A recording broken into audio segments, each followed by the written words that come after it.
My parents are waiting for me when I get back to the cabin. I groan when I see the expression on their faces. News travels fast on a planet where there are only 203 people, and I figured they'd heard about my trying to buy a beer.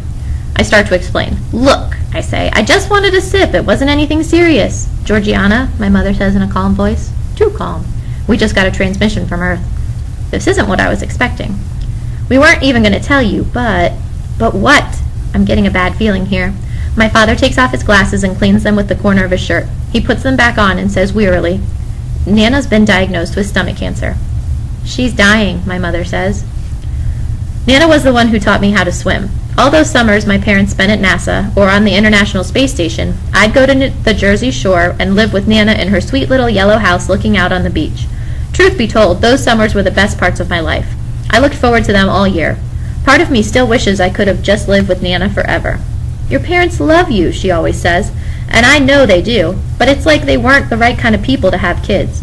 You can just see that they forget I'm here sometimes, like an experiment that slipped their minds, especially my dad. We look nothing alike, and I swear there are days when I wonder if I'm someone else's baby they picked up in the hospital by mistake. I mean, I'm almost 15 and he still hasn't figured out that I hate to be called Georgiana. But Nana knows everything about me, my dreams, my goals, my fears. Stuff that I could never tell my parents. Like how I wanted to get a place on the swim team, I did. And that I was worried my folks would pressure me to become a scientist like them, they did.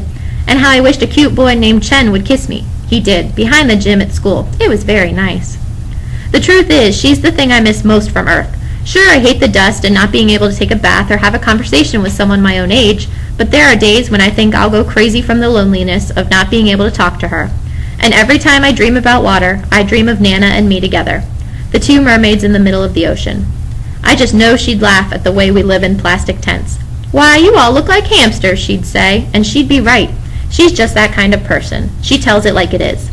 She's the only person in the whole world who's ever believed in me. And they weren't going to tell me? So when are we going back, I say. We're not, my mom says. What are you talking about? We can't just leave Nana alone. Nana is my father's mother, and he's an only child. We're all she has. Honey, my mom says, we talked to the doctors. The cancer's already spread to her lymph nodes. She's only got 5 months to live.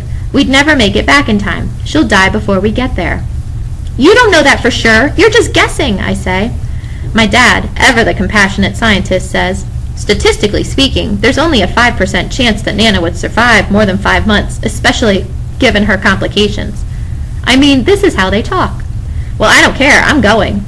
You can't go, my mom says. Your last calcium test came back and here she takes a deep breath. And it seems that you've lost over 30% of your bone density.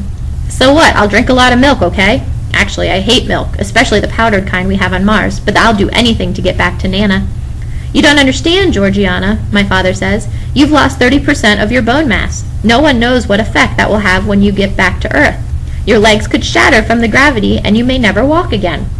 You could be in a wheelchair for the rest of your life, my mother adds helpfully. But, I say, my voice wavering, didn't you know about this before you brought me up here? My parents cast a sidelong glance at each other, and it's clear that neither one of these brilliant scientists thought this one through. So how am I ever going to leave Mars? I whisper. My dad, Mr. Mars himself, just looks at me and says quizzically, why would you ever want to leave? Like Nana always said, just because you have brains, it doesn't mean you have sense. I'm sitting at a table in the mess hall eating breakfast and generally trying to avoid everyone. It's gotten around that I tried to buy a beer last night, and I'm getting a lot of condescending warnings about the perils of alcohol. I want to say that I think a sip of beer is hardly the most life-threatening thing, considering I just found out all my bones are going to melt if I go back to Earth. Hey, Brat. I look up and I see Buddy standing there holding a tray. Buddy is 21 and a Marine. Everyone here is either a scientist or in the military. Some paranoid politician back in Washington seems to think that another country might get it in their heads to send a shuttle up here to claim a chunk of Mars to use as a military outpost. In my opinion, anyone who actually wants to come to a planet where you can't take a bath is too stupid to be much of a national security threat.